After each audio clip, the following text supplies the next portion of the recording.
Buenos días a todos.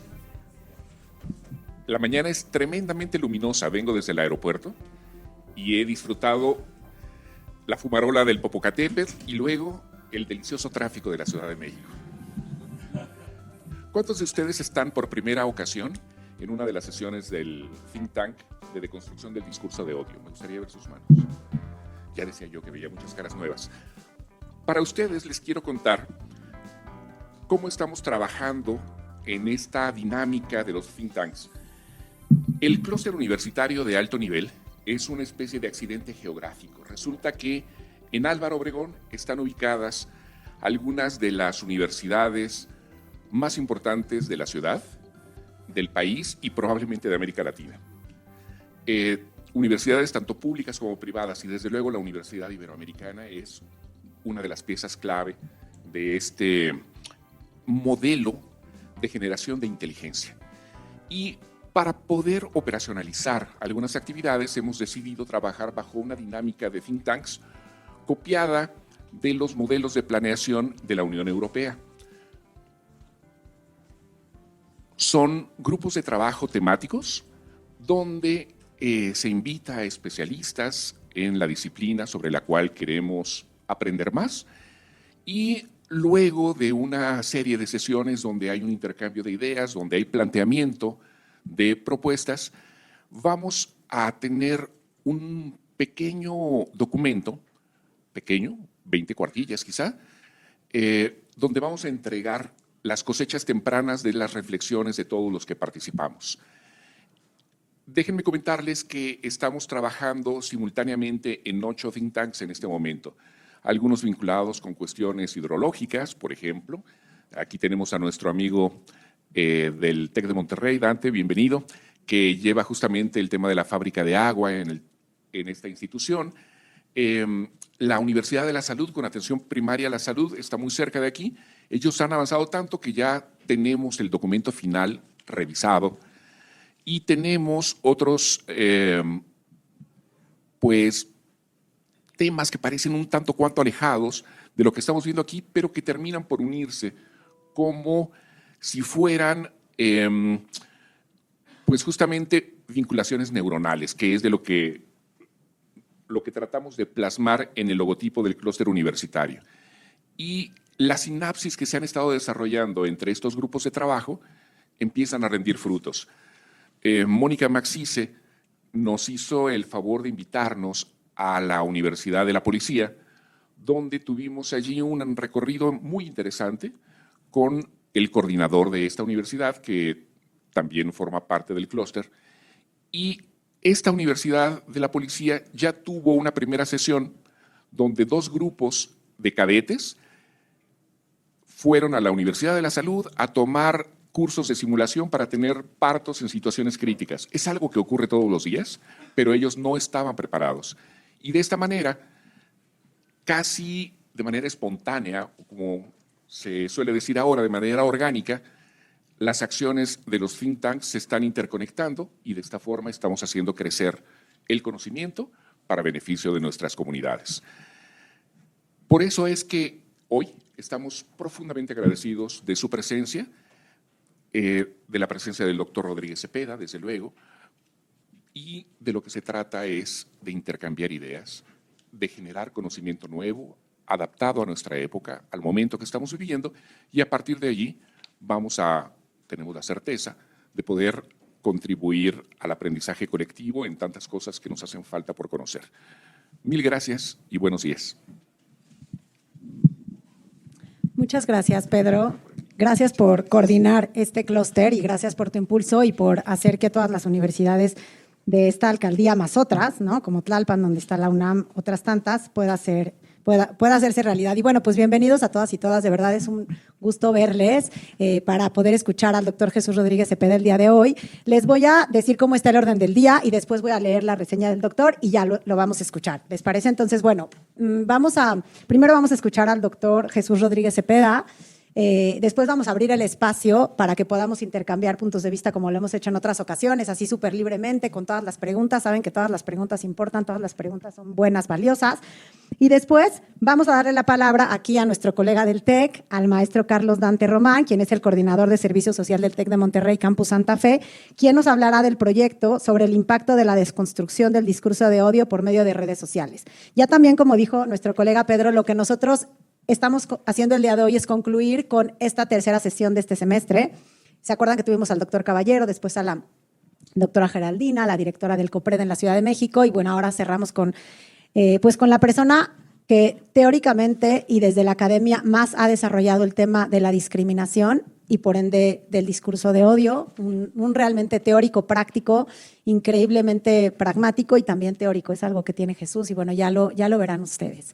Entonces, bueno, pues así de eso va la sesión de hoy. También después de que Dante presente, también podemos hacer comentarios. Y bueno, nosotros después de esta sesión, como les digo, estamos en el trabajo de construir el documento que nos comprometimos con la alcaldía para que todas las universidades podamos tener una especie de reglas mínimas de cómo abordar el tema del discurso de odio en nuestras universidades y en la misma alcaldía. Entonces, bueno, pues leo la reseña de nuestro querido Jesús aquí a mi izquierda. Es un destacado académico e investigador experto en filosofía política. Es profesor investigador de tiempo completo del Departamento de Filosofía de la UAM Iztapalapa. Estudió licenciatura en filosofía en la Facultad de Filosofía y Letras de la UNAM. Es maestro en filosofía también por la UNAM y obtuvo el grado de doctor en filosofía moral y política con honores por la tesis La igualdad liberal, problemas, alcances y límites, un estudio sobre la obra de John Rawls. Es integrante del SNI, nivel 3 de 2015, y es miembro del Consejo Permanente de la Asociación Iberoamericana de Filosofía Política. Tiene muchos libros, Jesús, voy a mencionar solamente los más recientes. En 2025 coordinó el libro Diccionario Crítico sobre Discriminación y El privilegio, teoría y estudios antidiscriminatorios. En el 24 publicó el capítulo La discriminación y el enfoque de los derechos, y en el 23 el libro Una teoría de la discriminación. Jesús también ha formado parte durante muchos años de la Asamblea del Consejo Nacional para Prevenir la Discriminación y pues yo creo que es uno de los académicos con más presencia pública en el sentido de incidir en la política pública respecto a este tema. Y pues Jesús, usted es muy bienvenido a la Ibero, te recibimos con muchísimo gusto y cariño, con muchas ganas de escucharte. Gracias, Mónica. Ya tengo dos. Gracias.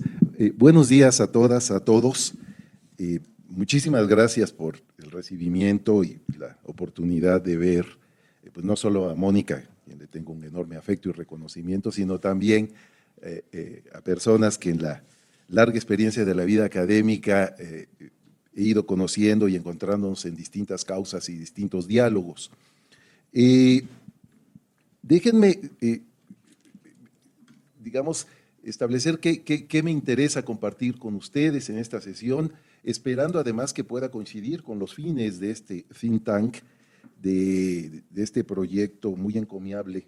Tendríamos que repetir en el Oriente, con otro contexto y otros actores, pero con propósitos similares, sin duda. Y porque creo que además estamos ante uno de estos grandes temas de fondo que las coyunturas van desplazando y nos impiden procesar o enfrentar con la complejidad que la problemática requiere. Y yo creo que una de las claves para poder dimensionar y contender adecuadamente con el fenómeno de los llamados discursos de odio está en la posibilidad de plantear las coordenadas de reflexión fundamentales, las ideas fuerza que deberían guiarnos en la reflexión, legislación, diseños institucionales, acción pública, acción ciudadana contra este fenómeno que cada vez nos rodea de manera más envolvente, ¿no? Y esto es importante no solo como reivindicación del trabajo intelectual, que no es necesario hacerlo en una universidad, ¿no? Lo damos por sentado, pero sí como prevención también frente a lo que sucede cuando esta reflexión no se lleva a cabo, como ha sucedido en nuestro país, donde la ligereza, donde el apuro político, las prisas, los intereses creados, han desfigurado en gran medida la naturaleza de esta discusión y han orientado a las autoridades, a las instituciones, a estrategias fallidas, y yo diría, suponiendo que hubiera buenas intenciones, pero a veces también a convertir estas problemáticas, a convertir estas agendas de lucha contra el discurso de odio, por ejemplo, en recursos partidistas para la obtención y afianzamiento en el poder político. Es decir, convertir también la agenda contra el discurso de odio en un arma arrojadiza de carácter político electoral, sacrificando efectivamente la dimensión profunda de un par de derechos constitucionales que están allí en juego. Mi enfoque es un enfoque bastante interesado, parte de la promoción de una agenda de no discriminación para el espacio público mexicano, un proyecto de construcción que hemos tratado de hacer a partir de un diálogo que pretende tener estas características, es decir, interinstitucional, interdisciplinario, conectados con las exigencias de la sociedad civil, con diálogo con los activistas, pero al mismo tiempo con un profundo respeto y con un profundo rigor por las discusiones académicas. Es decir, creo que tenemos, quienes estamos en la vida universitaria, la obligación de no empobrecer el debate, cualesquiera que sean los fines que nos mueven, ¿no? Cualquiera que sea el propósito que esté detrás de nuestro interés por este tipo de agendas. Y justo este espacio donde se encuentran o donde colisionan los dos derechos que vienen a cuenta cuando enfocamos el tema de los discursos de odio, es decir, el derecho humano a la no discriminación y el derecho de libre expresión, ¿no? Este espacio de encuentro, de colisión. La Constitución quiere que se lleven bien, la política dice que se llevan mal, es decir, son extraños compañeros de cama, ¿no? Diríamos. La política, dice el refrán, ¿no? Hace extraños compañeros de cama. Y muy extraños compañeros de cama son los derechos de igualdad y no discriminación, como solemos llamar en México al proyecto antidiscriminatorio, y la libertad o el derecho a la libre expresión. Y yo creo que es importante porque se trata de dos valores irrenunciables. Se trata de valores que tienen que ser constitutivos de una agenda de justicia estructural y sustantiva para un país con tantas carencias e injusticias como el nuestro, y que con frecuencia este tratamiento ligero pues empobrece y por lo tanto debilita las respuestas que podamos colectivamente construir. Entonces, déjenme plantear en unas 5 grandes parrafadas, en 5 grandes ideas, ideas grandotas, no grandes, ideas que abarcan mucho, algunos rasgos característicos que nos permitan llegar a algo que ahora Mónica me contaba sobre el propósito último de este grupo de trabajo, que es tratar de dar algunas ideas sobre qué tendríamos que decir para caracterizar o identificar a estos fenómenos esquivos, siguen siendo muy esquivos, que llamamos discursos de odio. Y por lo tanto subir un escalón en las capacidades analíticas de la inteligencia en este país para poder dotarnos de marcos racionales para la construcción de un régimen de derechos. En ese sentido, iré hablando de algunos casos emblemáticos, de algunas tradiciones emblemáticas, porque no es una discusión que hayamos inventado en este país. De hecho, en gran medida, hemos reproducido a veces con una asombrosa exactitud las discusiones y perplejidades que se han dado en otros sistemas legales y constitucionales. Y de repente tenemos juristas, tenemos ministros que han pretendido descubrir el hilo negro, saltándose las discusiones de décadas que tendrían que haber consultado para poder pronunciarse en foro público sobre la naturaleza de los discursos de odio. Déjenme ponerles un ejemplo de algo que yo llamo el contraste de los extremos. Planteemos un primer extremo, un caso muy conocido de los años 70, de 1977. El poblado es un poblado periférico a Chicago, Illinois, Skokie, Y en Skokie, el partido nacionalista, se llamaba Partido Nacional Socialista de América, convocó, 77, una marcha en el municipio, ¿no? en el pueblo de Skokie, para reivindicar los ideales del supremacismo blanco y hacer un homenaje a Hitler. 77, todavía está en gran medida vivo el recuerdo del Holocausto, y vivo en más de un sentido, no solo en la memoria, sino que Skokie estaba poblado por una amplia población judía y además por muchos supervivientes del Holocausto, ¿no? Era evidentemente una convocatoria provocadora, y el debate fue pues, que el gobierno local lo que hace es prohibir en un par de ocasiones con argumentos muy sólidos sobre la necesidad de que un poder público democrático ataque, ¿no?, la expresión pública de ideas que conducen al exterminio o que justifican el exterminio de poblaciones completas, y es un caso que llega a la Suprema Corte de Justicia. Bueno, en realidad se resuelve en tribunales federales, pero la Suprema Corte decide dejar intactas las sentencias previas de los tribunales federales, que apuntan a la preservación del derecho a la libre expresión establecido en la primera enmienda de la Constitución de los Estados Unidos. De tal manera que el grupo nazi adquiere permiso, tiene permiso para marchar con la indumentaria, con los símbolos, ¿no?, con toda esta caracterización en el espacio público en favor del nazismo. Al final, a veces se cuenta poco esta historia, la marcha no se realiza, hay una verdadera concentración, ¿no?, muy propia de los movimientos de derechos civiles para atajar a los contingentes nazis y evitarles que se manifiesten. Al final se desconvoca, pero la sentencia o la validación de las sentencias que hace la Corte establece un modelo de interpretación sobre los discursos de odio, ¿no? Queda muy claro.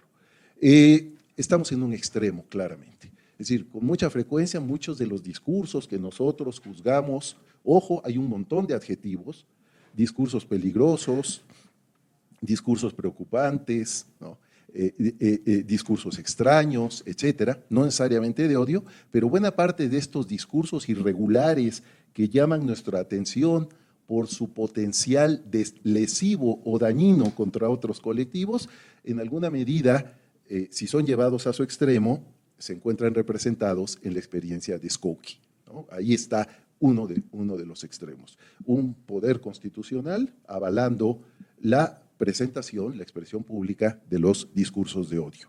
Ahora, habría que decir que Skokie es importante por otras cosas también, porque consolida una tradición de interpretación jurídica de la Corte norteamericana. Una interpretación que contra lo que creemos no es tan larga. En realidad se consolida entre los años 40 y los años 70. Antes, la primera enmienda no había sido interpretada en el sentido de una plena permisibilidad para todo tipo de discurso, tuviera contenidos de odio o no los tuviera.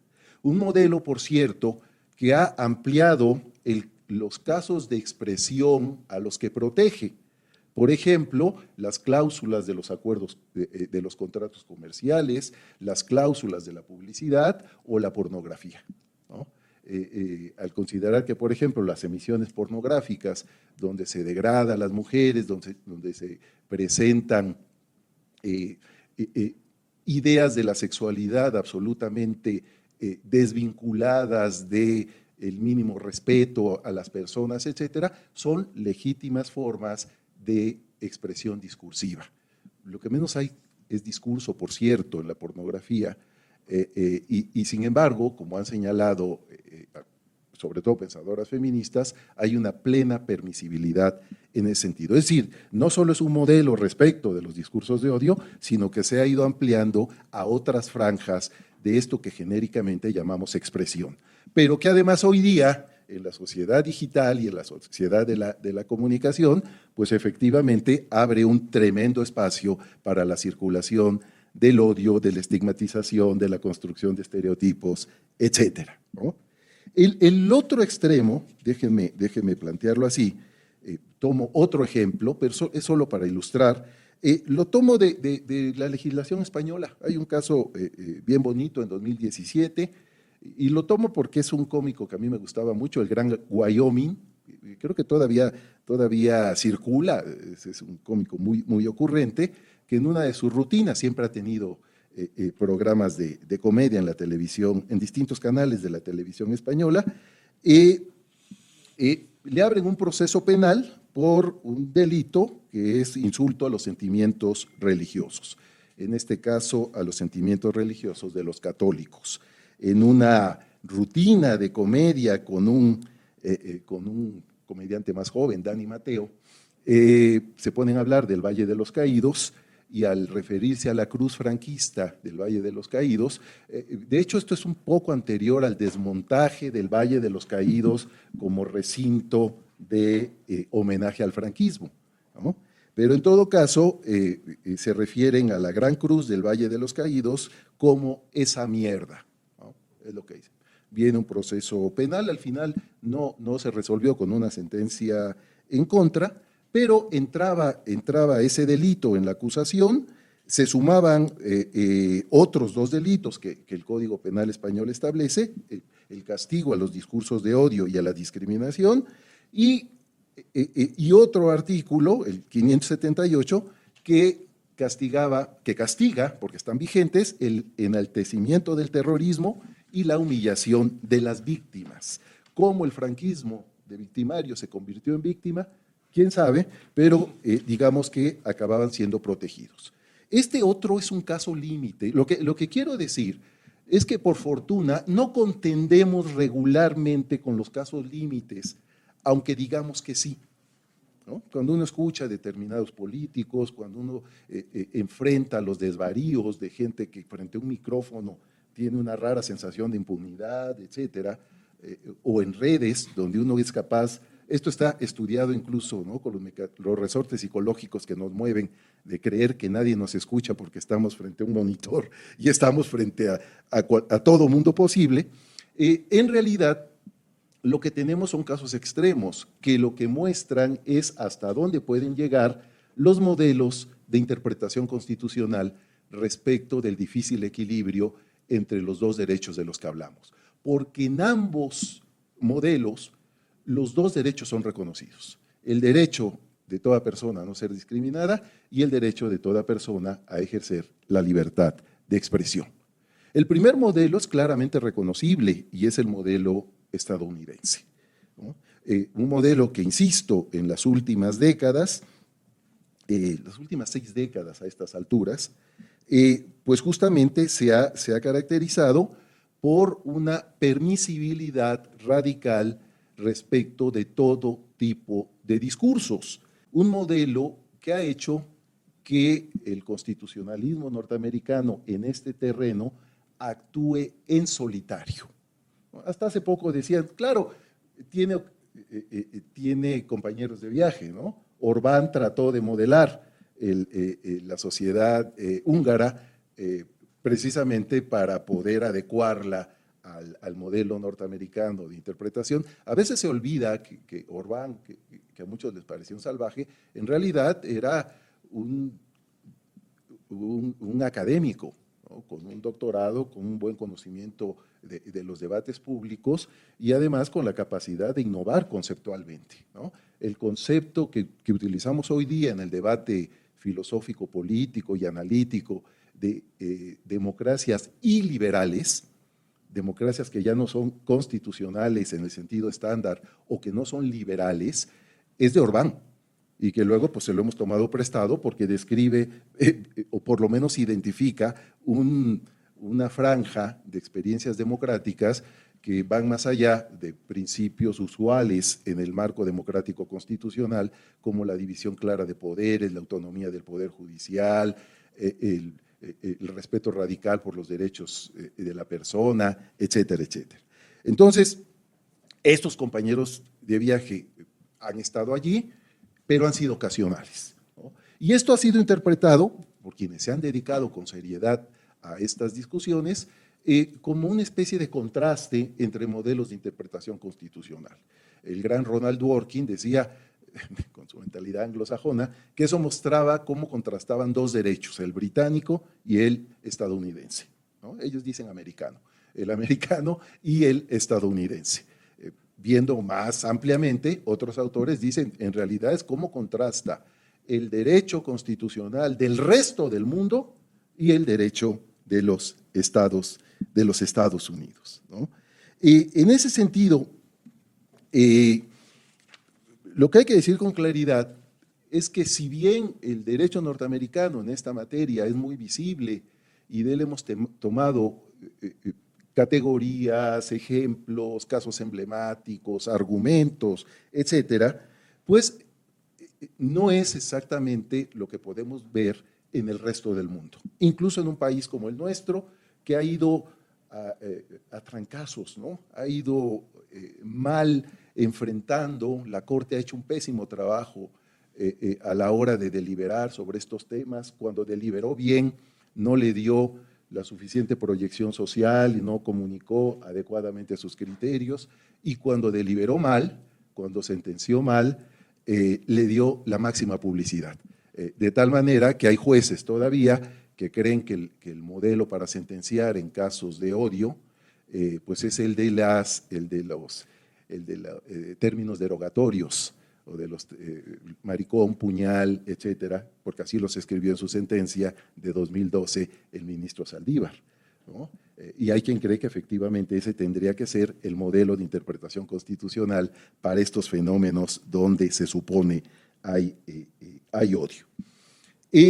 ¿A qué responde el modelo norteamericano? Y yo diría que hay varias ideas, nos podríamos quedar, de hecho les traía más, pero por mor de la brevedad prefiero sintetizar, pero hay varias cosas que hay que resaltar. Hay una concepción completa, tanto del lenguaje como del papel que juega la expresión en el ordenamiento de la vida pública de una sociedad democrática. Primero me refiero rápidamente a la concepción del lenguaje, y cuando yo hablo de estos temas con mis estudiantes les digo, para esto sirve la filosofía. Si usted no aprende adecuadamente filosofía, va a sentenciar como el ministro Saldívar. Si usted no se preocupó por entender lo que la teoría de los actos de habla, por ejemplo, puede hacer por el derecho, ¿no? Eso es importante, porque en el caso norteamericano, la concepción del lenguaje que tiene detrás la Corte en sus sentencias es una teoría representacional del lenguaje, una teoría propia de los debates lingüísticos del siglo XIX, pero que no ha sido, no ha interiorizado, no ha incorporado lo que se llamó el giro lingüístico, el giro pragmático, la teoría de los actos de habla, es decir, todos aquellos estudios que entienden al fenómeno lingüístico como una serie de actos y no como meras representaciones simbólicas. Lo que hace la Corte norteamericana, digamos, si lo dijéramos filosóficamente, es pecar de empirista. Lo que toma como naturaleza del lenguaje es el carácter indeterminado de las palabras, la falta de concreción, el carácter etéreo y hasta fantasmal de los discursos. Y por lo tanto establece que mientras esas palabras, esos argumentos no pasen al acto, no se conviertan en acciones concretas, pertenecen al orden de la libre expresión. De tal manera que ahí la concepción lingüística está predeterminando el tipo de interpretación jurídica. Cuando veamos el caso que voy a llamar europeo por sus raíces históricas, pero que en realidad es el resto del mundo donde hay constitucionalismo, tenemos una distinta concepción del lenguaje. Basta con leer a Robert Alexy, por ejemplo, para ver cómo funciona esta concepción pragmatista, donde el lenguaje no es una serie de representaciones etéreas, sino es un conjunto articulado de actos de habla que guarda una cadena de continuidad con otro tipo de actos, todos ellos prácticos, todos ellos con eficacia material sobre la construcción de experiencias sociales, ¿no?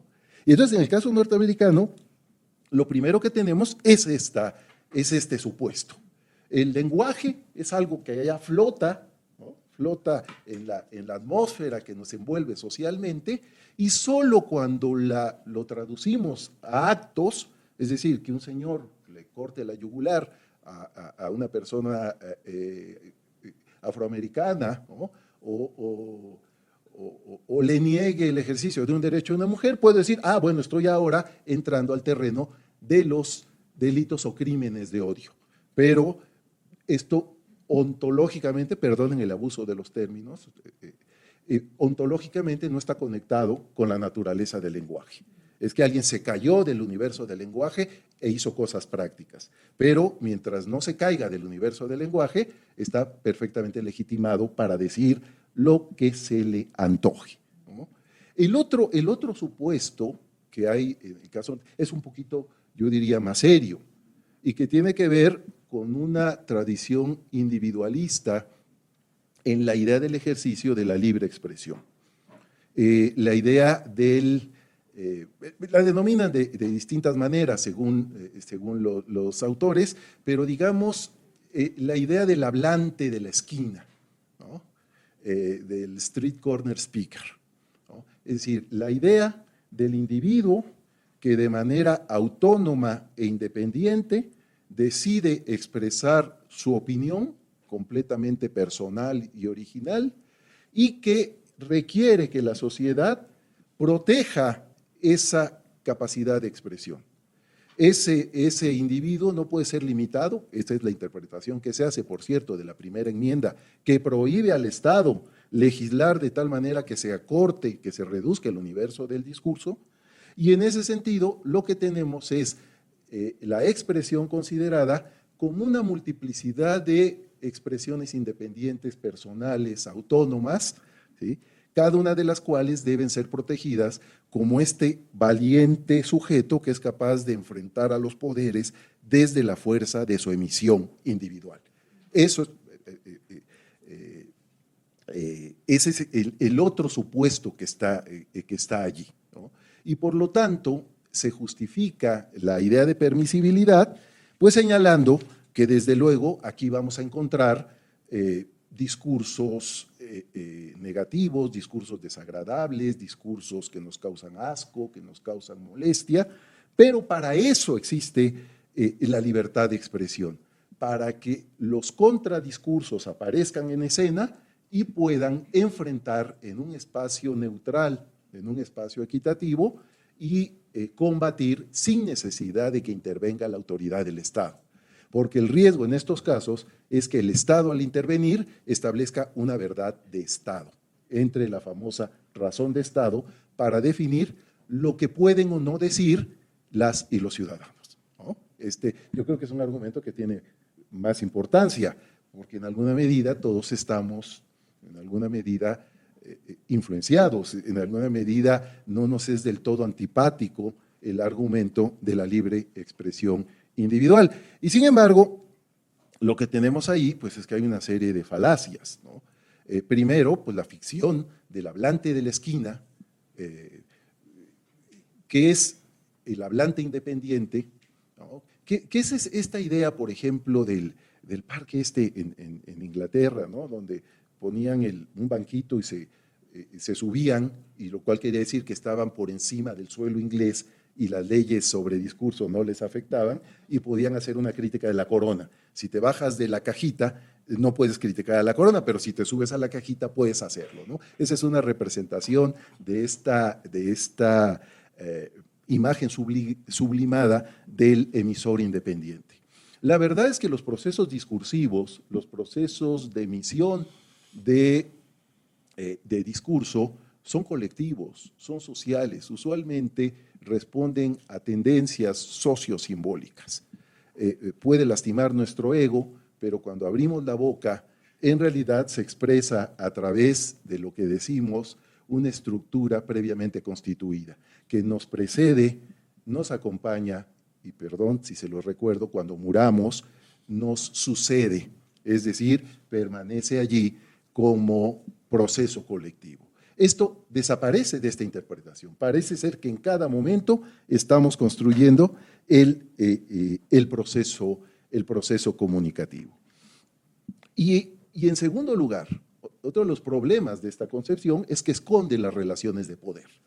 Si partimos de la idea de que cualquier persona tiene la capacidad de entrar al foro público y plantear lo que se le ocurra, y habrá otra persona justiciera que entre en un sentido contrario y le oponga los buenos argumentos, entonces tendremos una sociedad equitativa y autorregulada. Por eso se dice que esta es una concepción neoliberal de la emisión discursiva, porque hace a un lado al Estado, a los poderes públicos, y deja que los particulares se enfrenten unos a otros en una especie de mercado de las ideas. Esta es una idea que viene del siglo XVII, viene del poeta John Milton, en un libro fabuloso, poco recordado, La Areopagítica, donde el gran poeta Milton es el autor de Paraíso Perdido, ni más ni menos, ¿no?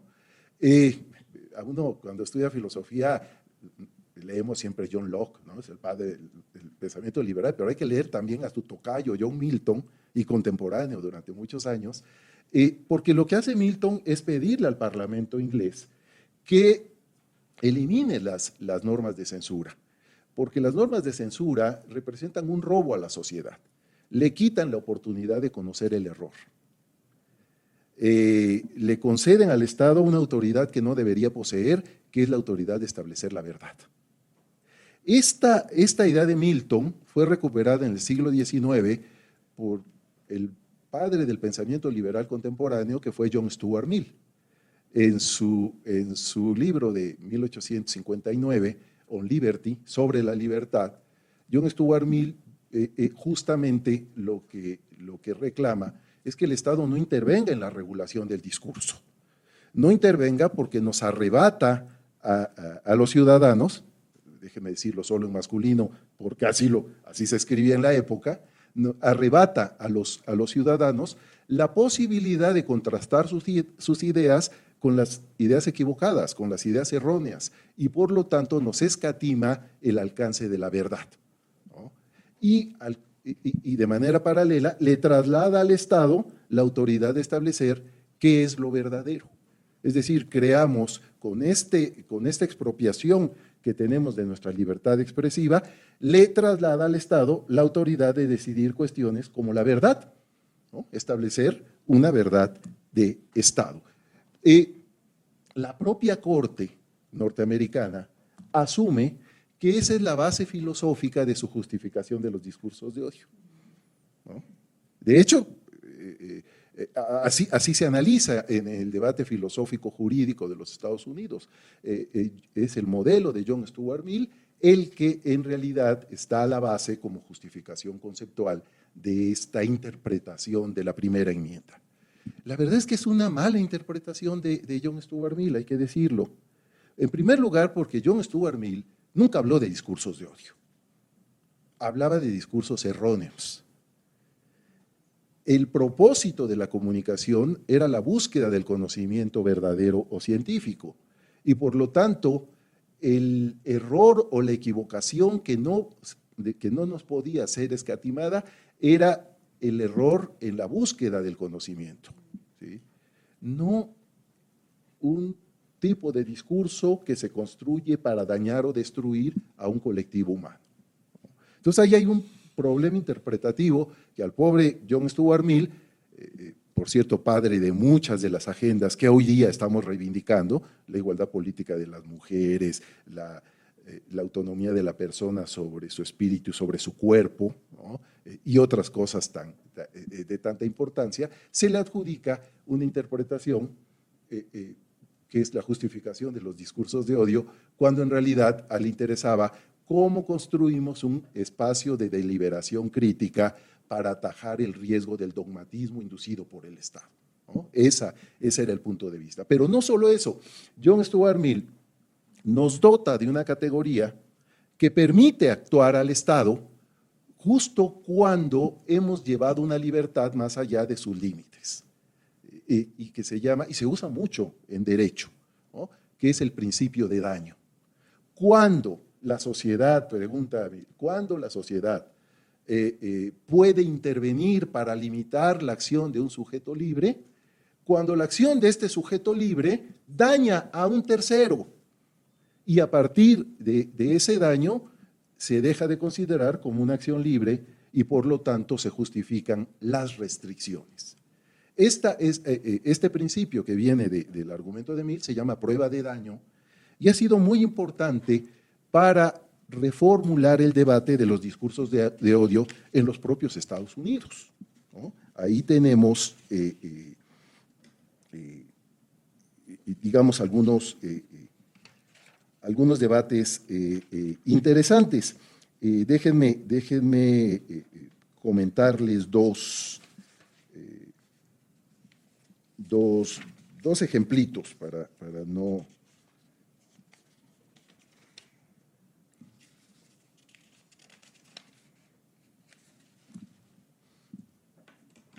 Adelantando un poco, ¿el discurso de odio produce daño? El discurso de odio debería ser prohibido, perseguido, limitado, corregido por la autoridad pública. Bueno, en la más pura tradición liberal, si el discurso produce un daño, tendríamos que tomar medidas para contenerlo y castigarlo. ¿Es posible establecer un daño por discurso? Es perfectamente posible. Hay dos dimensiones en las que se ha planteado ese daño. Un primer nivel de daño se expresa en una dimensión, digamos, psicológica. En las condiciones emocionales, psíquicas, afectivas, de autorrespeto, de seguridad, de integridad moral, de quienes integran los grupos que son objetos de ese discurso. Es decir, si asumimos el punto de vista de la víctima, podemos encontrar en quienes componen los grupos victimizados daños en ese orden psíquico, emocional, identitario, ¿no? Las personas sufren los discursos de odio, ¿no? Hay una experiencia, hay una vivencia del discurso de odio como una afectación personal, individual, desequilibrante, psíquica. Walker, uno de los críticos de esta interpretación predominante en su país, lo que dice es que se les olvida que una emisión discursiva de odio es como si nos dieran un golpe en el estómago. En realidad, un golpe que se registra casi como experiencia física. Hay un daño emocional, hay un daño en la integridad de la persona, hay un daño psíquico, etc. Ese es un nivel de daño, ojo, que está considerado en otros muchos terrenos del derecho norteamericano, por ejemplo, en las relaciones comerciales. No sé si a veces los referentes de medios que yo pongo ya denotan mi edad y mi generación, pero hay un famoso episodio de Seinfeld donde Kramer se quema con un café que le venden y pues lleva a su casa un famoso abogado de derechos humanos, pues precisamente para la reparación del daño. No solo porque le quemó el café cuando lo tomó, sino que le quitó el placer para volver a tomar café en la vida, ¿no? Se los recomiendo, no les digo cómo se resuelve el caso, lo tienen casi ganado, pero ya se resuelve de una manera muy original. En efecto, son de estos casos que conocemos con regularidad, que involucra, por ejemplo, prácticas de consumo, ¿no? Donde es posible establecer daños psicológicos, daños a la integridad. Oiga, usted me prometió que se iba a casar conmigo y no me cumplió y me destruyó la vida. Mire usted, me he dedicado a otras cosas, no acabé los estudios, me dediqué a las drogas, perdí oportunidades laborales porque yo pensaba que me iba a caer, etcétera. Bueno, sí, entonces este señor le debe $17 millones porque le hizo un daño, ¿no? Eso está reconocidísimo. Y sin embargo, el mismo tipo de daño, con los mismos tipos de peritaje, no se conciben, no se consideran para procesar el daño de discursos de odio. Y hay otra dimensión del daño a la que podemos identificar por otra vía. Mire, los regímenes autoritarios y totalitarios no son silenciosos. Todos son de naturaleza discursiva. Todos articulan un discurso y gran parte de estos discursos son discursos de odio contra grupos a los que victimizan, a los que convierten en un proceso. Goffman lo explicó muy bien cuando explicó la estigmatización, cuando estigmatizan a determinados colectivos, a los que presentan como inhumanos, como manchados, como incompletos, como defectuosos, etcétera, etcétera, y con ello justifican el trato que se les da. Si nosotros analizamos en términos sociológicos, históricos, cómo se construyen y operan estos discursos políticos de estigmatización, podemos seguirle la ruta a la construcción del daño contra colectivos humanos completos. Entre la gigantesca bibliografía que hay sobre el nazismo, hay un famoso libro de Goldhagen, se llama Los verdugos voluntarios de Hitler, en cuya primera parte, Goldhagen lo que muestra es cómo se construye el imaginario colectivo contra los judíos desde el siglo XIX. De tal manera que esta discusión sobre si Hitler era un líder desquiciado que a espaldas de los buenos alemanes los condujo a cerrar los ojos ante la criminalidad, etcétera, se desmiente cuando se ve cómo se construyó pieza por pieza el imaginario colectivo que justificó el Holocausto. ¿Qué quiere decir esto? Dice Goldhagen, que eso estaba construido colectivamente y que no hubo fuerzas políticas o un poder público capaz de contener y revertir el peso de este imaginario colectivo que se había construido de esta manera. Quienes en Estados Unidos también han hecho esta crítica, es ahora un grupo de intelectuales muy perseguidos que hacen una cosa que se llama teoría racial crítica, Critical Racial Theory, ¿no? A cuya cabeza está desde luego nuestra autora de la interseccionalidad, Crenshaw, ¿no? Kimberly Crenshaw, y que justamente lo que señalan pues es que el racismo pues no es que un señor pase y le haga un daño a una persona negra, es que el racismo es una estructura cultural que va moldeando las instituciones, va moldeando la legislación, va moldeando las interacciones y por lo tanto donde la tenemos que combatir es en una dimensión igualmente estructural, no en tribunales donde se ven casos por casos de manera independiente y discreta, ¿no? Entonces, la idea de que el daño es algo que no se puede acreditar, pues es una idea, pues no sé si sea interesada o ingenua, pero en todo caso no corresponde a la complejidad de los procesos de construcción discursiva, que lo que nos muestran es que cada vez que hay discurso, lo que tenemos son experiencias colectivas históricamente construidas, ¿no?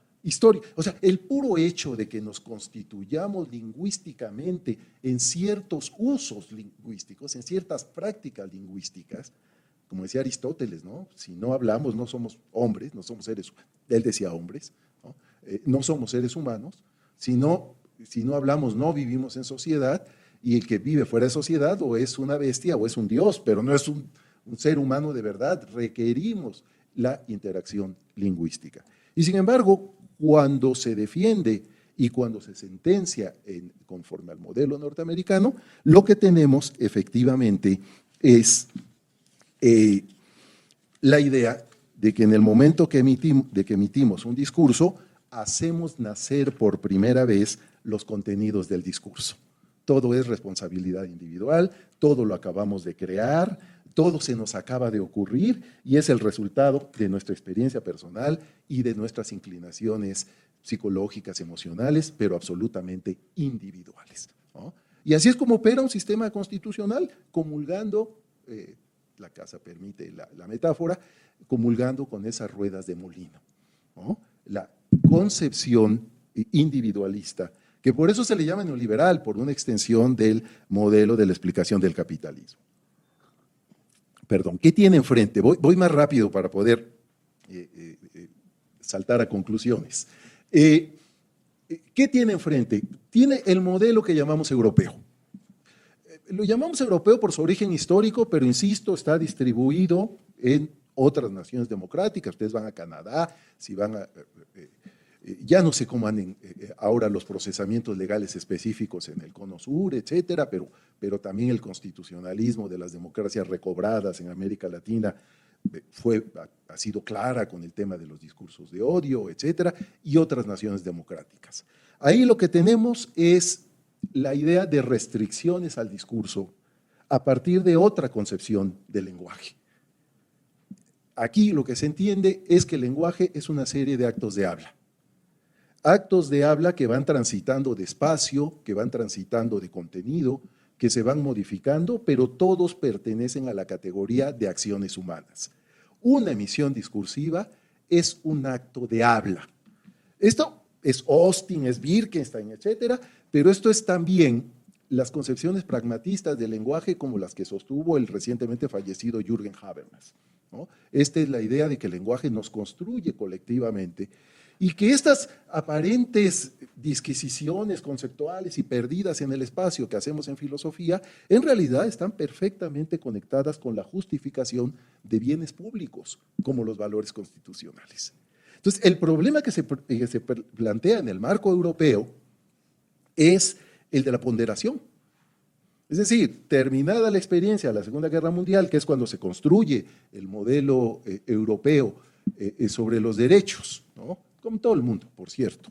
Pero terminada la Segunda Guerra Mundial, lo que hay que hacer es buscar modelos de interpretación donde quepan los discursos proclamados en la Declaración Universal de los Derechos Humanos y asumidos como propios por los países, ¿no?, democráticos que luego, bueno, después de varios avatares, integrarán lo que ahora es la Unión Europea. Esto que vamos a llamar constitucionalismo europeo, aunque no tenga Europa, aunque la haya perdido a principios del siglo XXI, una constitución escrita. Pero, por ejemplo, el Tribunal Europeo de Derechos Humanos es un tribunal constitucional europeo, ¿no? Es un tribunal regional o transnacional que sienta jurisprudencia. Y ahí el problema es la ponderación. ¿Dónde termina el discurso legítimo y dónde empieza el discurso que hayamos de prohibir? Y ahí es donde esporádicamente aparecen los casos límites del lado contrario que les platicaba yo al principio. El debate sobre el delito de ofensa a los sentimientos religiosos. Yo puedo reclamar en el espacio jurídico español que ofendieron mis sentimientos religiosos, porque yo soy un partidario radical de la Pachamama y vi a un señor haciéndole unos hoyos con una taladradora aquí afuera en las obras, ¿no? Y puede que lo haga sinceramente. Entonces, aquí el problema va a ser distinto. Aquí es un problema de ponderación y límites. Yo lo que digo respecto de los casos extremos, no de la discursividad regular, sino de los casos extremos que marcan, digamos, el punto último de estos modelos interpretativos, es que son intuitivamente contrarios a un buen juicio democrático. Es decir, cuando nos presentan Skokie por un lado, o nos presentan la sentencia a un cómico por hacer un chiste, ¿no?, en realidad nuestro buen juicio democrático, ya sé que es un argumento que se llama intuicionismo moral, pero no voy a entrar a eso, nuestro buen juicio democrático me dice, oye, aquí hay algo irregular, aquí alguien se está pasando, necesitas controles, ¿no? Porque si no regulas esta deriva hacia los límites en cualquiera de los dos modelos, dañas a las personas en uno u otro sentido. Las dañas en su derecho a la libre expresión o las dañas en su derecho a ser protegida contra las formas distintas de discriminación. Entonces, el modelo europeo, llamemos modelo internacional externo a los Estados Unidos, se sustancia en las legislaciones constitucionales locales en los países ahora de la Unión Europea.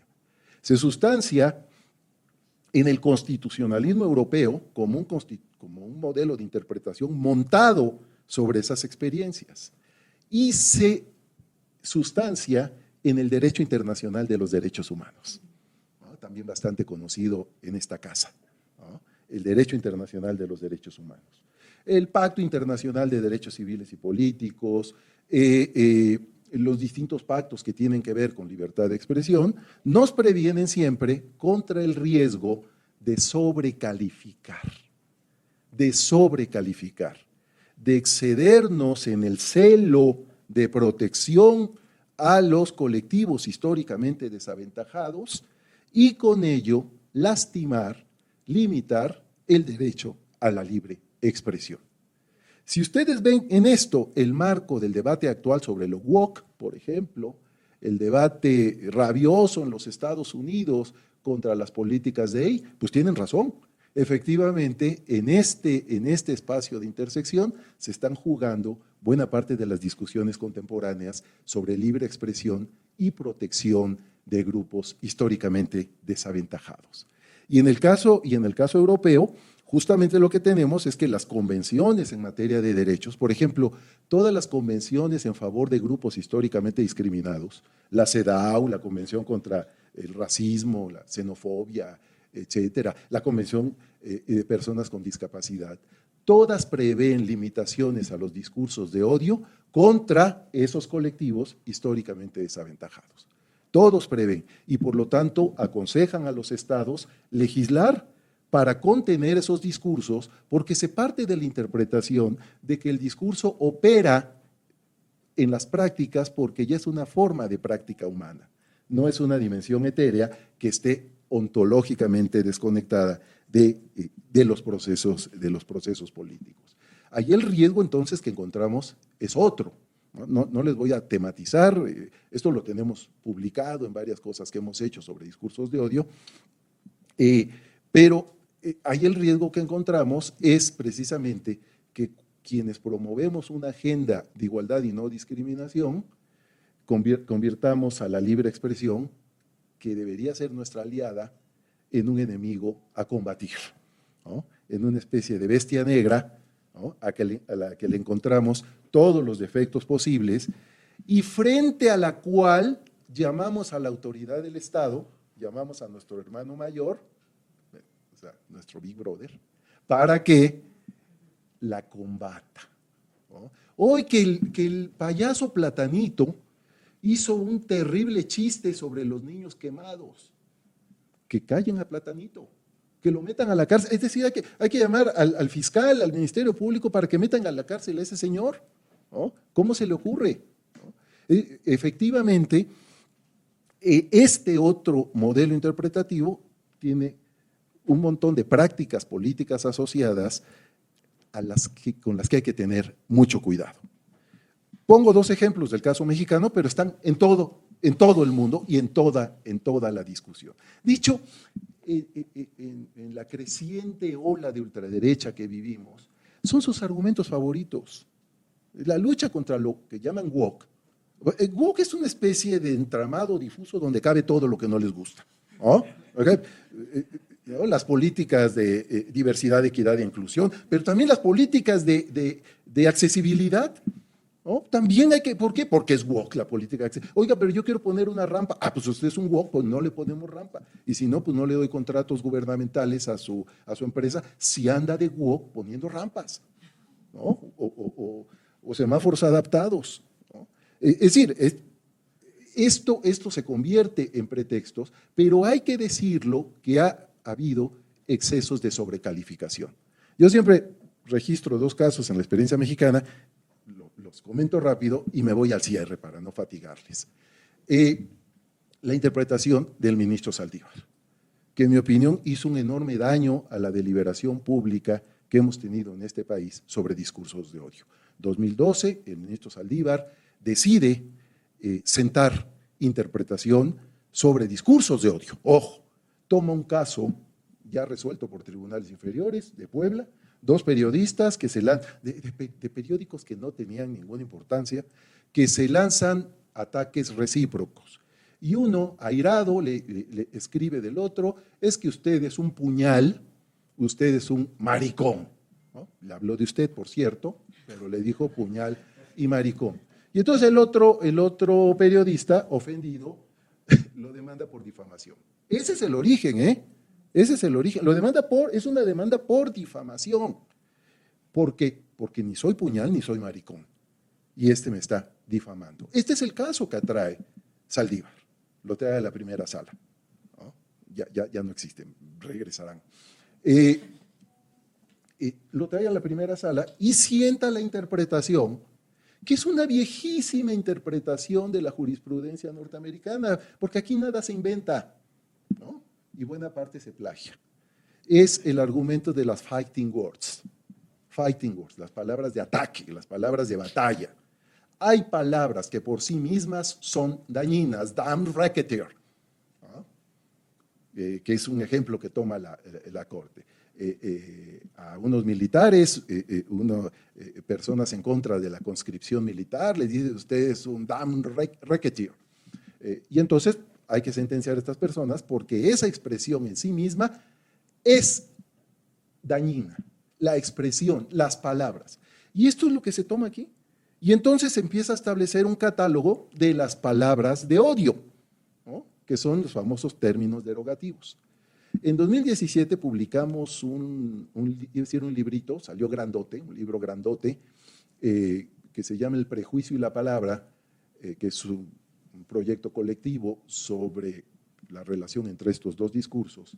Y buena parte de los contribuyentes a esa obra, Raúl Trejo del Arbre, por ejemplo, que respetadísimo en cuestiones de comunicación, justo se van contra esa sentencia, ¿no? Contra la sentencia de Saldívar, porque lo que hace precisamente es tipificar palabras como si la construcción comunicativa que tenemos se hiciera a través de palabras que poseen significado por sí mismas. Eso mataría de asombro a cualquier buen lingüista, a cualquier buena filósofa del lenguaje, etcétera, ¿no? Pero es que además resulta más o menos claro que ninguna palabra funciona por separado. En un seminario de discusión que teníamos precisamente sobre este tema, criticando ese argumento, Nicolás Alvarado, que por muchas razones es importante en México en esta discusión, sobre todo cuando se atrevió a meterse con el pobre Juan Gabriel, lo que decía es que si yo le digo a mi amigo Jesús, ándale, no seas maricón, préstame 10 pesos porque no traigo para comprar el café, era la UNAM, sí costaba 10 pesos, ¿no? Entonces, para comprar mi café, no seas maricón, lo que menos espero es que vaya con CONAPRED, por cierto, estaba herido por CONAPRED en ese momento, Nicolás Alvarado, y me denuncie por discurso de odio, ¿no? Pero dada esa interpretación podía hacerlo, porque me dijo maricón. Entonces, ¿qué se olvida aquí? Que cuando estudiamos discursos no estudiamos palabras, estudiamos unidades de sentido que tienen una existencia histórica, que se establecen colectivamente, que usualmente funcionan intergeneracionalmente y que constituyen el universo simbólico en el cual nos socializamos, ¿no? Es decir, cuando estudiamos discursos, estudiamos estructuras colectivas de carácter sociosimbólica. Así que si vamos a condenar discursos, estudiemos los discursos, porque las palabras no significan nada. No sé si les ha pasado alguna vez, nos encantan los insultos mexicanos porque decimos que son los mejores. No es cierto, funcionan solo en nuestro espacio sociosimbólico. Si salimos con un pendejo, un cabrón en otro lado, ningún otro hispanohablante responde en un sentido emocional, ni le parece simpático, ni agresivo, y ni siquiera grosero, ¿no? Ni siquiera grosero. Cuando al presidente de la Madrid le gritaron culero en la inauguración del Mundial, era 86, ¿no? Todos le gritaron culero, me preguntaron, pero qué gravísimo que le hayan gritado culero. Le dije, bueno, pues no es tan grave, ¿no? O sea, un culero en este país frente a una mentada de madre, pues en realidad es de menos rango insultativo. Y este colega que era español me dice, no, es que culero en España es más duro. Entonces, no podemos evaluar palabras, ¿no? Pero si la teoría lingüística y la filosofía del lenguaje no fueran suficientes, hay literatura especializada que estudia discursos de odio que nos ha enseñado a categorizar. ¿Sí? Y ahí yo, para terminar, me refiero a algunas fuentes que nos pueden ayudar siempre, ¿no?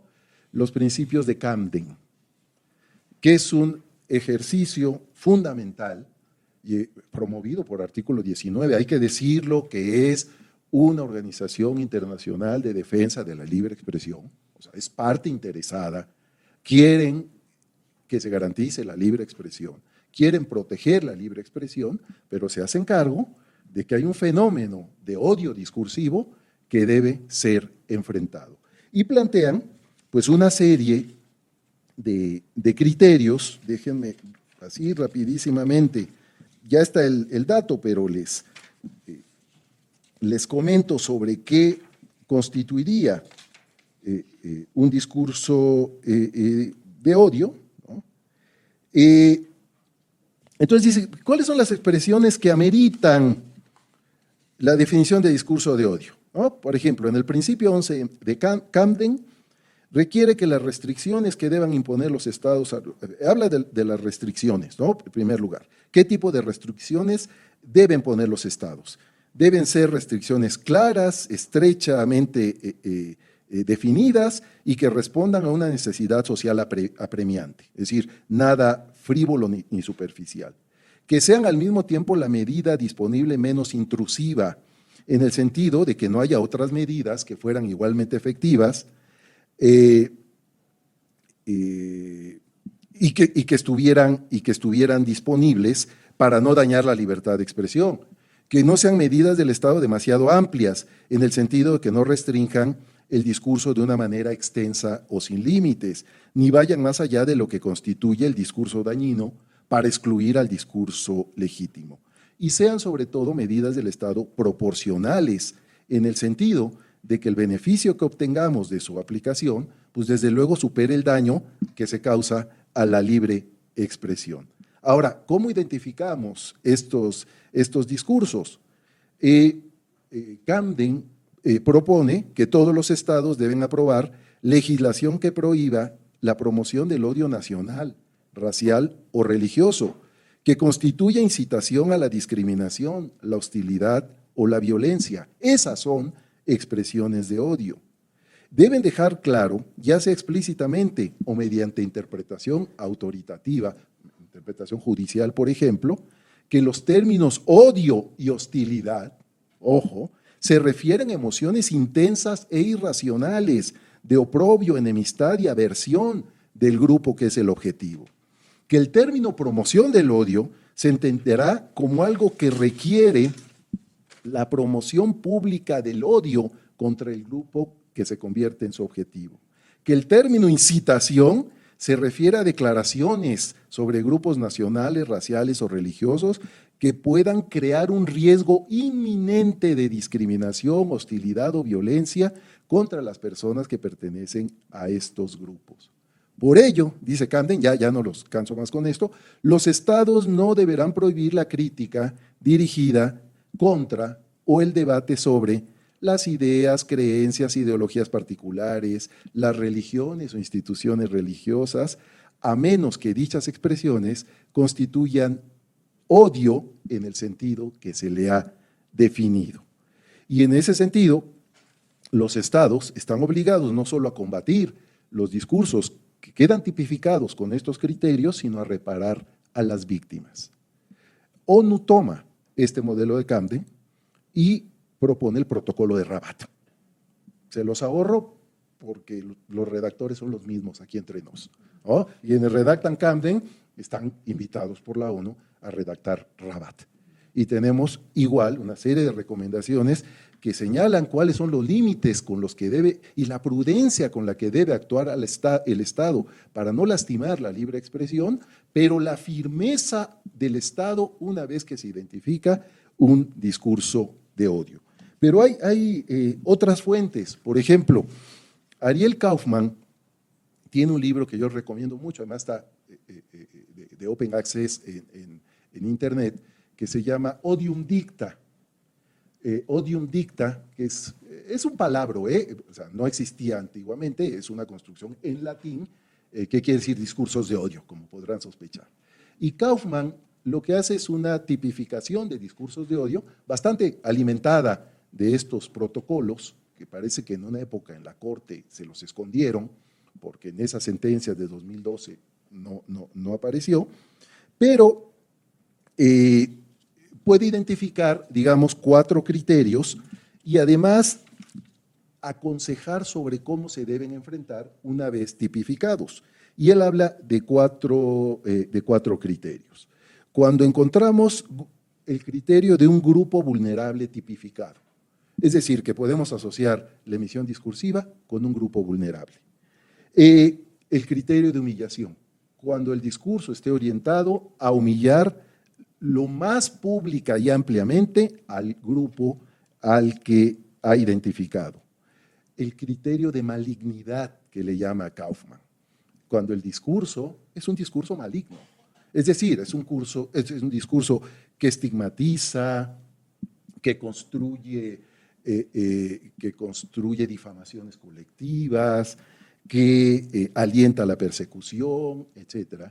Y él agrega un último elemento, que es el criterio de intencionalidad. Cuando el discurso no es una plática entre amigos borrachos o amigas borrachas, ¿no?, para ser equitativo, sino que es un discurso políticamente dirigido contra determinados colectivos. Entonces, el universo de los discursos de odio se nos hace bastante más preciso. Yo, salvo en Rabat, que hay ahí implícitamente ese argumento, yo agregaría un elemento adicional que no veo en estas tipificaciones, que es el discurso de la posición relativa de poder del emisor del discurso. Es decir, el poder del que dispone el emisor. No es lo mismo un particular, una persona particular, no sé, una persona que sube una crítica a una diputada, bueno, en ese momento candidata, ¿no?, y a su esposo, diputado del grupo, ambos del grupo en el poder, y diciendo, señores, esto es nepotismo, ¿no?, que era una persona común y corriente, ¿no?, y que destapa el caso dato protegido, que todos conocemos, bueno, que se conoce mucho, ¿no? No es lo mismo a un gobernador, para dar para todos lados, a un gobernador que dice que los homosexuales le dan asquito, ¿no?, y por la posición relativa de poder. Es decir, buena parte de las condiciones de malignidad, de intencionalidad, de concentración en un grupo estigmatizado, etcétera, etcétera, buena parte de esos elementos característicos del discurso solo adquieren realizabilidad, si es que tal término existe, solo se pueden concretar, cuando el emisor tiene una posición de poder. Ahora, la tradición liberal usualmente le asigna este poder al Estado, lo cual pues es una concepción liberal del poder. ¿Quién tiene el poder? El Estado. ¿Contra quién defendemos nuestros derechos? Contra el Estado. ¿Quién constituye el Big Brother? El Estado. Pero en realidad, cuando decimos poder, digamos, siguiendo al maestro Ferrajoli, uno tendría que decir poderes. Y muchos de ellos son poderes salvajes. El gesto de Elon Musk haciendo el saludo nazi está discursivamente orientado en términos de odio. Es un discurso, es la expresión de un modelo discursivo que conocemos y que hemos tematizado y al que no podemos permanecer indiferentes. Las emisiones discursivas de alguien que pretende ser candidato a la presidencia, estigmatizando a mujeres por su apariencia, despreciando a la gente pobre, insultando a cualquiera por su origen étnico, por su pertenencia, por su adscripción etnorracial, por su situación de clase, etcétera, etcétera, provienen de alguien que tiene poder social. Y también de otros poderes, los poderes eclesiásticos, los poderes comunicativos, etcétera, no solo el Estado. Yo diría, para hacerle honor a la tradición liberal, principalmente el Estado, pero no solo el Estado. Entonces, a estos criterios de categorización habría que agregar efectivamente la disposición de poder, que es muy, muy importante. Si nosotros registramos este horizonte, ¿no?, es una serie de categorías, de recursos argumentativos, de informaciones, podemos contender mejor con los nuevos debates contemporáneos, que eso ameritaría otra discusión, ¿no? El debate de lo woke, el debate de hasta qué punto los programas de igualdad y no discriminación se convirtieron en programas persecutores de la libre expresión, ¿no?, a partir de la política de la cancelación, por ejemplo, ¿no?, a partir de las críticas a las apropiaciones indebidas, todo esto que nutre, ¿no?, nuestras redes contemporáneas y que vemos aparecer allí.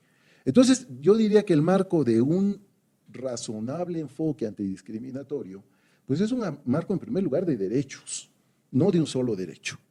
Es un marco de equilibrio entre derechos, donde la libre expresión ha sido nuestra aliada durante mucho tiempo, y que es un valor público irrenunciable. Yo solo cierro recordando algo que decía Salman Rushdie, que vaya que sufrió por el ejercicio de la libre expresión. Él escribe que si la libre expresión sirviera solamente para portarse bien, que sirviera para ser comedidos y cumplidos con los poderes existentes, nadie serio la podría llamar libre expresión. La libre expresión sirve para incomodar y a veces abiertamente para insultar, para desafiar a los poderes. Otra cosa, dice Rushdie, que sufrió la persecución y hasta la fecha sigue condenado a muerte por grandes poderes religiosos, ¿no? Otra cosa es cuando los sujetos del poder reclaman su libre expresión para lanzarse contra sus víctimas, ¿no? Pero la libre expresión como valor de protección de la autonomía del individuo tiene que ser tomada en serio como una libertad cuyo ejercicio resulta necesariamente molesta. Lo que necesitamos son recursos finos para poder distinguir entre discursos odiosos que nos caen gordos, que son antipáticos, que no diríamos en voz alta con nuestras hijas, con nuestros hijos, y discursos de odio, que convocan otro tipo de daños y que por lo tanto tenemos que situar en una escala, distinta. Yo creo que esta consideración nos obliga a dormir siempre con este extraño compañero de cama. Cuando uno está instalado en una agenda de no discriminación, pues recordar que la gente tiene derecho a decir muchas de las barbaridades que dice. Le recomiendo ahora ya se retiró, un gran periodista de origen canadiense que escribió muchos años en The New York Times, David Brooks, un texto fabuloso que se llama Why I Am Not Charlie Hebdo. Aquella época en que nos envolvimos con las caricaturas de Charlie Hebdo, él escribe un texto que luego publicó El País y que se titula ¿Por qué no soy Charlie Hebdo? Y es una distinción muy fina como la que ahora reclamamos. Brooks lo que dice es, miren, en la libertad de expresión hay dos mesas como en las comidas familiares. Está la mesa de la gente adulta, ustedes que están aquí, nosotros, espero, ¿no? Que somos gente comedida, que buscamos no insultar, que buscamos no estigmatizar, no dañar, no burlarnos, no hacer comentarios hirientes. Pero hay otra mesa, la de los niños y los adolescentes, que dicen barbaridades. Y lo que tenemos que entender es que en el proceso de construcción de los derechos, los serios que estamos sentados en la mesa de los adultos, dependemos de la vitalidad y conflictividad que proviene de la mesa de los niños. Es decir, de aquellos que son capaces de desafiar los órdenes establecidos. Si bloqueamos la mesa de los niños, se seca la mesa de los adultos, ¿no? Y eso, yo digo, eso es importantísimo cuando establecemos una lucha por la no discriminación. Cierro de verdad recordando una cosa. El caso Dato Protegido fue la última palada de tierra sobre el carácter progresista del delito de violencia política de género. Es decir, es un derecho que ha servido para afianzar a las élites desde que se empezó a usar en el terreno electoral. El caso Espejito, se nos olvida, en 2018, el caso Espejito, que se prohíbe al PRI de Puebla lanzar un promocional político donde criticaban que la esposa del entonces gobernador de Puebla, ¿no? Luego fallecieron trágicamente en un accidente ambos, ¿no? Se presentara como candidata. Por cierto, era un promocional bastante simpático, donde le preguntaba al Espejito, ya se puede ver para uso académico, digamos, porque estuvo prohibido por el tribunal, ni siquiera salió a la luz pública, y le preguntaba al Espejito quién va a ser la gobernadora, y el Espejito, aparecía el gobernador detrás, decía, yo, mi amor, ¿no? La acusación era nepotismo, ¿no? Y el Tribunal Electoral abre desde entonces una ruta ignominiosa en la argumentación sobre violencia política de género. Se atreve el Tribunal Electoral a utilizar el concepto de interseccionalidad, que es un concepto para identificar a las posiciones más débiles y victimizadas del espectro social. La esposa del gobernador no era equivalente en ningún sentido de esa posición. Era una persona beneficiada del nepotismo. Lo mismo que la diputada conocida como dato protegido. Es exactamente el mismo modelo. Y vean lo que se está haciendo ahora desde el poder. Vamos al Tribunal Electoral para denunciar violencia política de género. Por eso tenemos que ser muy cuidadosos y recordarle a nuestros órganos jurisdiccionales que hay que estudiar, La tómbola o el sorteo o el acordeón no es suficiente. Hay que estudiar para poder sentenciar sobre casos tan graves. Muchas gracias, disculpen que me extendí.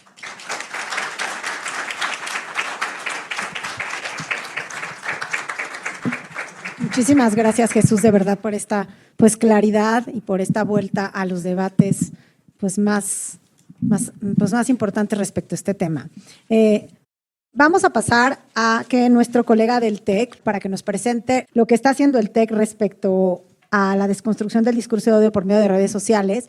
De entrada, muchas gracias por la apertura, una gran ponencia. Gracias, Pedro. Quiero empezar comentándoles que nosotros este proyecto lo abordamos desde una unidad de formación que denominamos Semana TEC. En esta unidad de formación lo que buscamos es trabajar de manera interdisciplinaria entre las distintas carreras que tenemos en el campus y se les da un reto. Ese reto lo plantea, en este caso, la alcaldía, que hizo bien acompañarnos en ese proyecto, en donde nos plantearon esta problemática que estamos analizando con este think tank, ¿no? El tema de la deconstrucción del discurso de odio. Y obviamente entraron en mayor detalle en cómo lo viven a lo largo de sus recorridos, los momentos en los que tienen estas mesas ciudadanas, en los momentos en los que tienen que acudir a distintas colonias, ¿no?, de distintos niveles socioeconómicos. Con base en esa información, nuestros alumnos, dirigidos por la maestra Melissa de Hoyos, que hoy no nos pudo acompañar, aterrizó la metodología y fueron haciendo distintas propuestas. Estas propuestas son las que el día de hoy queremos presentarles, que antes de que nos las presenten, quiero hacer un paréntesis. Son propuestas que justo van encausadas o encaminadas a que podamos colaborarlas dentro del marco del clúster universitario.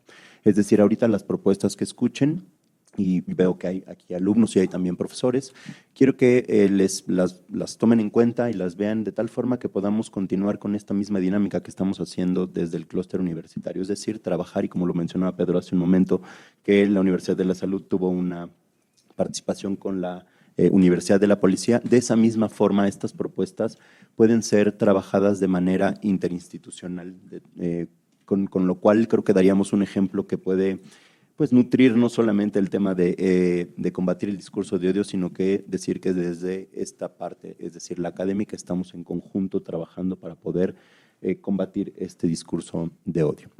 Dicho esto, le quiero dar la palabra a nuestra alumna de segundo semestre de Derecho y Relaciones Internacionales, Bedelia Vázquez Guevara. Por favor, Bedelia, ¿puedes pasar, por favor? Hola, buenos días. Se siente un poquito raro estar de este lado, pero voy a hacer mi mejor esfuerzo. Bienvenida. Pues un poquito lo que nosotros identificamos fue que, cómo llegamos a esta conclusión es que las redes sociales hoy son una parte muy importante dentro de la sociedad, ¿no? Y los jóvenes somos hoy en día lastimosamente los que generamos este discurso de odio. Entonces, ¿por qué no ocupar las redes sociales para llegarle a los jóvenes, ¿no? Y mi equipo y yo le denominamos al proyecto diferentes fachadas, mismos cimientos, diferentes fachadas porque, claro, hay que reconocer que sí hay una diferencia socioeconómica importante en la Álvaro Obregón, pero mismos cimientos, porque el joven hoy en día se preocupa y tenemos los mismos problemas, ¿no? Yo podría definir desde tema que tienes con el futuro, no sabes qué pasa con tu futuro, el tema laboral, entonces de ahí nos basamos. Y lo que creamos fue esta estrategia en Instagram específicamente, donde primero estábamos educando y queremos educar a los jóvenes en que, uno, no normalicemos el discurso de odio y dos, sepamos identificarlo, ¿no? ¿Qué estamos buscando? Estrategias dinámicas donde el joven se sienta identificado en el Álvaro Obregón y sepa que tienen un espacio y tienen un espacio, ¿no?, donde se les va a educar acerca del discurso de odio. Ahí está, el sin barreras, le pusimos diferentes fachadas, mismos cimientos, podemos ver que existe, bueno, son unas manitas agarrándose porque creemos firmemente en la interseccionalidad, que como había dicho aquí el maestro, que pues es importante identificarla. Son pues diferentes, son muchos colores, ¿no? Que son desde la lucha por los derechos humanos, la erradicación de la violencia, resistencia en los jóvenes y empatía, igualdad y justicia. Y otras propuestas que hicieron mis compañeros igual bastante importantes de decir es un juego llamado Escaleras y Serpientes, como pues sí, el juego que todo el mundo conoce, pero específicamente para educar a los jóvenes, ¿no? Las escaleras significan y son frases que realmente son empáticas, son pues que invitan como a la participación, y las serpientes son este tipo de frases que el joven muchas veces normaliza, ¿no? Y muchas veces pues ya lo ve en su día y el que se le comenten, el que se le digan, que pues no debería. Entonces pues además de que se le está educando al joven, está habiendo una participación. Y el otro, el proyecto colaborativo Olvidemos Diferencias, que en son actividades comunitarias donde pues todo el mundo participa, se busca la colaboración de los jóvenes dentro del Álvaro. Uniendo Memorias, es en un formato de podcast que básicamente va a juntar pues historias reales dentro del Álvaro Obregón, ¿no? Esto para que pues se sepa que hay diferentes historias y que hay diferentes realidades dentro de un mismo espacio.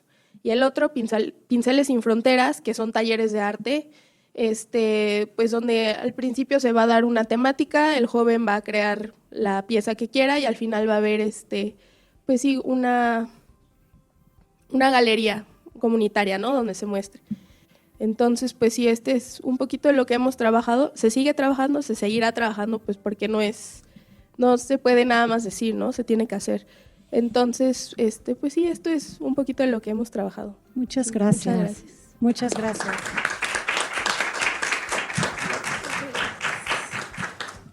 Bueno, pues muchísimas gracias al doctor Jesús Rodríguez Cepeda por su súper exposición, por habernos ayudado a desconstruir muy claramente ese modelo norteamericano de disque una defensa ultranza de la libertad de expresión, pero en realidad mal entendido, ¿no? Y creo que me encanta esta parte donde para quienes somos defensores del derecho a la no discriminación, la libertad de expresión no tiene por qué ser una enemiga, al contrario, ¿no? O sea, es como una aliada y no hay que verla para nada. Sí, nos da muchísimas recomendaciones para nuestro documento para construir, o sea, claramente, y muchísima bibliografía. Te lo agradecemos muchísimo, Jesús, y pues por abrirnos los ojos sobre muchas cosas, ¿no? No nada más es el Estado, son los poderes fácticos, etcétera. Bueno, también gracias al maestro Carlos Dante y a nuestra compañera del TEC por venir, por exponer. Vamos a estar más pendientes de lo que surja de esta iniciativa. Muchas gracias, muchas felicidades, gracias por compartir, por asistir, y bueno, por supuesto a Pedro por el impulso a este clúster, y a todos y a todas ustedes por estar aquí, por escuchar, por generar preguntas, y pues un aplauso a todos los que estuvieron aquí el día de hoy.